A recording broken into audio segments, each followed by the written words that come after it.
Hey everyone, and welcome to this video. We're going to discuss if fanboys have ruined the gaming industry. I want to start off with why I decided to make this video. I've always had this belief that fanboys, not just for gaming, movies, TV shows, everything, are a big problem and actually don't help in things becoming better over time. They actually make it worse.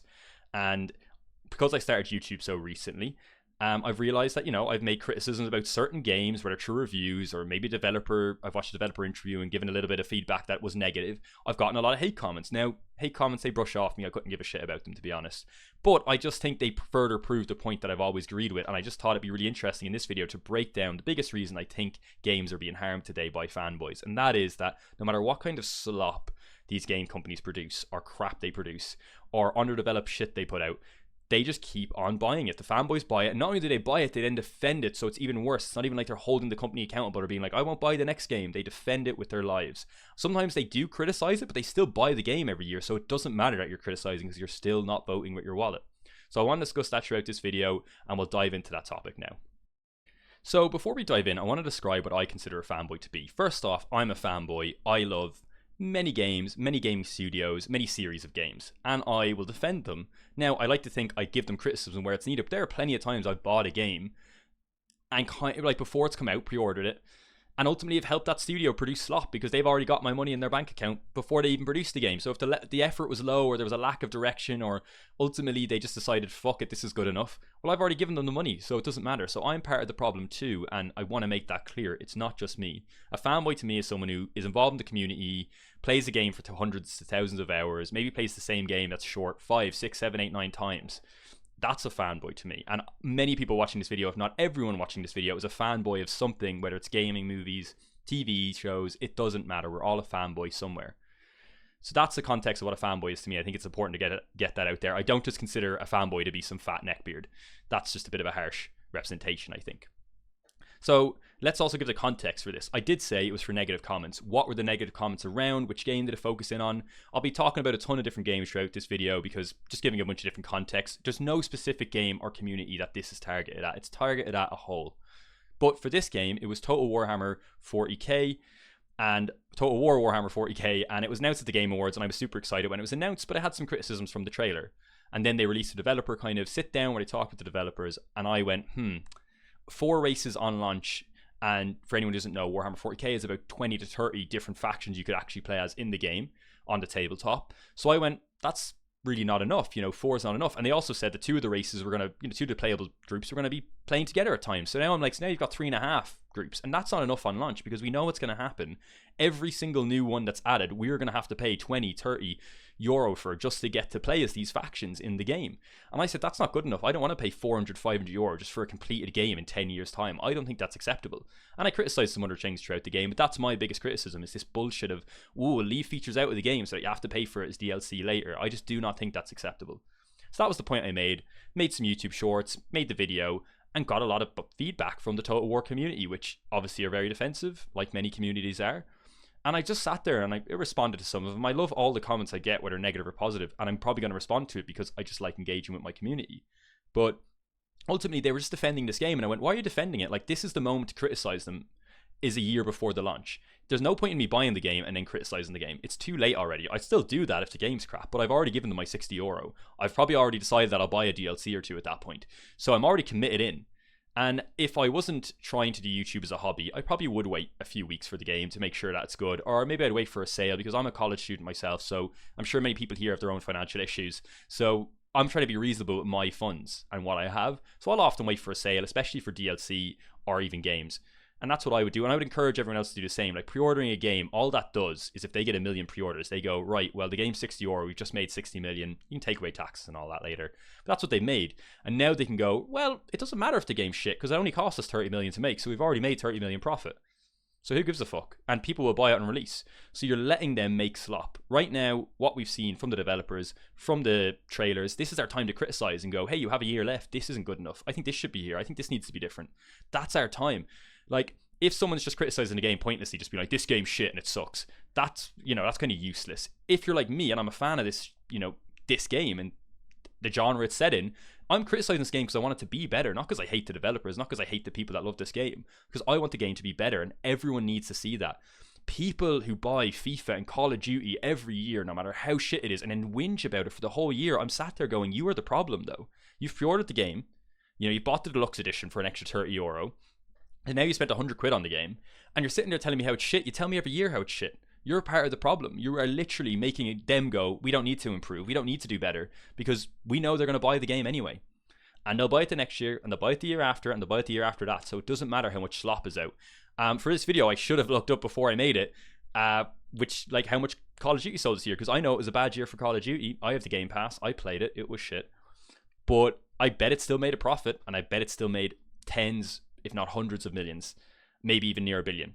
So it doesn't matter that it's shit, because it's still going to do well. Now, obviously for a game company, in my opinion, they should produce good games, because it actually, for them in the long term, makes the games better, and makes the game sell better and holds the longevity together. So it's better for them to make better games. But it's not always the game developers that are the problem. Sometimes it's the stakeholders that are going, we just want the money, we don't give a shit, I'm not going to even be invested in this company in 5 years, I'm going to sell all my stocks, so I couldn't give a rat's. So that happens as well. People need to realize that people criticizing your favorite game is not there to just be, they're not there to be dicks.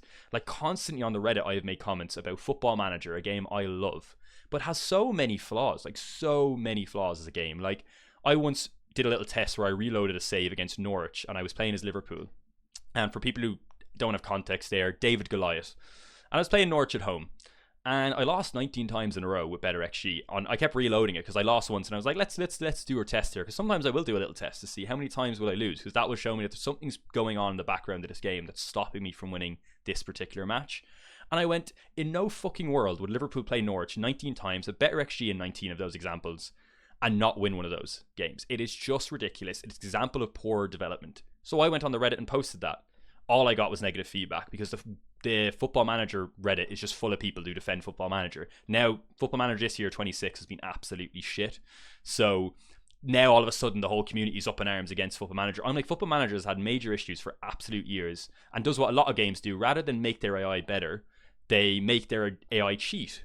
And that's what a lot of games do. They just make the AI cheat. They go, hey, look, we won't program good AI. We'll just have it cheat against you. And I hate that in games, because it's so annoying when you lose to an AI that's clearly cheating. It's not fun. It's not engaging. It doesn't simulate me playing against a real person. And I really hate it. And obviously, I'm sure that is complex to add. Doesn't mean I can't complain about it. And again, I just think I've made a very reasonable argument. I put it up there, and all it's gotten is negative feedback. If you're a developer and you're on that Reddit, and you were on the FM Reddit for the last 20 years or however long it's existed, hey, we can produce whatever we want, and these guys will eat it up. They'll defend it with their lives. They'll give you every bullshit reason under the sun why this happened to you, even though it's complete bullshit. Why your goalkeeper knocked the ball into his own net from the halfway line for the crack. They'll defend it, because who knows why? Because they just love the game. Hold the fucking companies accountable, please, with your wallet as well, not just your voice. Oh, well and good telling FIFA their game shit every year, but if you give them the €100, it doesn't matter. €100, and then you bought €100 worth of FIFA points, they don't give a shit that you're telling them the game shit, lads. They're going, well, we've already got your money, so shove it up your hole, basically. And I just think as gamers, we need to do better. You need to start putting your foot down. And I know it's hard to do. I love Lego. I stopped buying Lego because the price of Lego just got too high. I still occasionally will buy a set if it's on sale, but I just stopped buying it, because as someone who's not in financially the best position, maybe when I am, I will go back to buying it, because maybe that'll suit me. But these games are not going to get cheaper. They're costing more to make, so if anything, they're going to get more expensive. And look, Lego are making record profits, so they don't have a reason to be increasing their prices every year. But my point is they're going to sell it at whatever it sells at. If people buy it, they'll sell it. And that's all. I don't even blame the developer. If they charge €100 for FIFA and everyone buys it, well, that's not FIFA's fault. That's your fault for buying it for 100 quid. You're telling FIFA, I'm willing to spend €100 on this. I might bitch and moan about it, but I'll give you the money anyway. They don't care. So we need to do better and hold them accountable. I haven't pre-ordered a game because, again, I spoke earlier about how pre-ordering really harms the game's development cycle, as it just lets the game developer team go, oh, well, we've already made a profit and we haven't even released the game yet. So it just does not hold them accountable at all. And ultimately, I don't think pre-orders should be allowed to have extra bonuses. I don't think they should be allowed to offer things in the pre-order package, because I think that should be illegal, because I think it's what's the words I'm looking for here? I think it's scummy marketing, because they do it so that you feel like, oh fuck, I have to pre-order because I'm going to miss out on 5 days early access. Oh fuck, I have to pre-order because I'm going to miss out on 20,000 FIFA points. Oh fuck, I have to pre-order because I'm going to miss out on this faction in this Total War game. I think that is scummy, and I think it's used to manipulate people, and I would love to one day run a game development studio, and I promise to God pre-orders will never get you shit out of my game development studio ever. because I think it's a really scummy way to entice people to fucking buy your games. And as I said, once they've made that money, they can go, oh, well, it doesn't matter now. You can bitch about it, but you spent the 60 quid already. So I think it's really, really important that we come together as communities and put the foot down. After CK Project Red released Cyberpunk, I have never pre-ordered a game since because I was super excited for that game and I was completely let down. Now, did the game go on to be amazing? Yes, because CK Project Red genuinely care about the games they make. And would I still trust them to pre-order again? Probably, even though I had a horrible experience there. But will I pre-order? I don't see the reason to. Just wait and be patient and, you know, wait a day or just get the game on release and at least you can return it in 2 hours. Or, you know, you've made it so that they have to make the game as good as possible before they release it and put them in that position. It's not always going to work, and there's games that are going to release with bugs, and I'm quite forgiving of bugs because games have gotten a lot bigger, so it tends to be harder to really stomp out all the bugs, and testing games has gotten bigger and harder. So I understand. Bugs I can kind of forgive, especially when I know the company's going to fix them. Someone like CK Project Red, I know they're going to go out and fix them, so I can kind of forgive it. Still not happy about it, but I can forgive it. But for companies like Total War, who have consistently shown over the years that they haven't really listened to the community and ultimately, you know, have just let the community down, why would you trust them with your €60 pre-order when they've shown time and time again that they're just a corporation who just want your money and that's it? And that's all most of them want. They just want your money and they're gone. Even if the developers care, the owners of these companies do not give a shit. So we just need to all do a bit better and wait for the sales, lads. If you are not someone who's really got a lot of money, and even if you are, I would still recommend voting with your wallet and showing them that you don't think the prices are acceptable. I love Paradox games, and I have CK3, I have EU5, I've got all of them pretty much, besides Victoria 3, because that launched like shit, and I held my money in my wallet that time, because I went, no, I'm not giving you my money if you're going to release crap. But anyway, all the CK3 DLC is costing 30, 40 euro, and I'm going to be doing a whole video on how ridiculously priced their DLC is, and how DLC as a whole is getting silly now, because I really do believe that DLC it's just getting ridiculous. €30 for a DLC. No DLC should be costing half the game unless it's offering half the game worth of content, which it never is. The only one I can give an example of, I think the Cyberpunk DLC was expensive, but I genuinely believe that did change the game in a major way. So I think that might have been worth it. But in a lot of cases, I don't think it is worth it, and it's a rip-off. I bought one €30 DLC for CK3, and it did not improve the game for €30 worth of value at all. And I just think we all just, as a community, need to get together, whether it's Paradox, Total War, FIFA, Call of Duty, and put the foot down. And I know people won't, and that's why I made this video. You're destroying this game. If you were a fanboy, you have destroyed the industry because you've allowed these game companies to get away with giving us slop, giving us undercooked, underdeveloped shit, basically. And it's just not acceptable. So that's my big rant and my give out. Of course, fanboys can be really useful as well, you know, and it can offer good feedback. And there's been, I could sit here and give loads of cases of where fanboys held together and made a company change things and made them fix things that they were never going to fix. Plenty of examples of that. And so I'm not saying fanboys are bad. Again, I've said throughout this video, I am one. Look, on this channel, I do loads of these kind of rants, or at least I'm just kind of ranting about my opinion. That's what I like to do. If you enjoy this content, I'll be doing more similar stuff like this. It's not always so angry or hateful or annoyed, but it's just recently with the comments, I was just like, no, fuck this. Like, I want to get my opinion out there. I don't think it's acceptable to be producing shit. And I think the time to call a game out is a year, 2, 3 years before its launch, when they can hear your feedback, and really, and you know, basically listen to it and adapt it into their game. So yeah, thanks for watching, guys. If you did enjoy, like, subscribe, and check out the other content on the channel. And yeah, thanks very much, guys. Goodbye.